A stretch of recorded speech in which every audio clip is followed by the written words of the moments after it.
Voyons ensemble comment remplacer le capteur de position de l'arbre à cames sur ce Dodge Intrepid avec moteur de 2,7 litres. On peut voir qu'il est situé sur la culasse côté conducteur dans la partie du haut.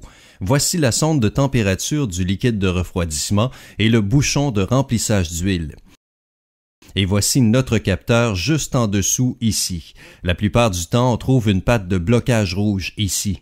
Dans ce cas-ci, elle est manquante. Quelqu'un l'a probablement enlevée par mégarde. Donc, quand vous voyez cette patte rouge, utilisez une petite tige pointue pour la retirer. Ici, on va simplement insérer la main et appuyer sur l'ergot du connecteur électrique pour glisser ce dernier à l'écart.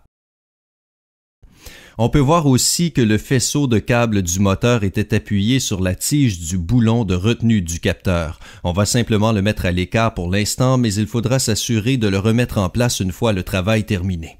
Alors on retire le boulon avec une clé à cliquet munie d'une douille de 13 mm. Souvent, lorsque ces capteurs sont défectueux, la première chose qu'on remarque est un cas d'anomalie, mais il arrive aussi que le moteur refuse de démarrer, même en prolongeant son lancement. Il faut parfois lancer le moteur durant au moins 15 secondes avant qu'il se mette finalement en marche.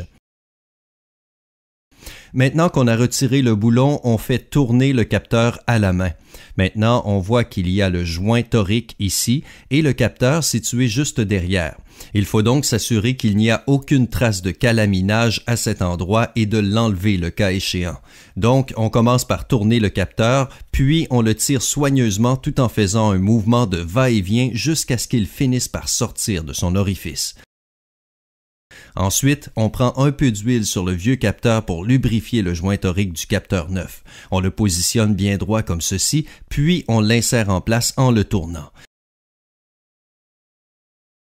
Une fois que le capteur est installé, il faut bien l'aligner avant de réinitialiser le boulon en le serrant à la main.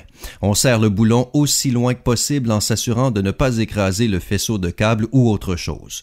Bon, ensuite, on serre le boulon à fond avec la clé à cliquet pour qu'il soit bien bloqué solidement en place. Surtout, on n'oublie pas de réinstaller le faisceau de câble en prenant soin de ne pas le laisser tomber parce qu'il frotterait sur la courroie multifonction.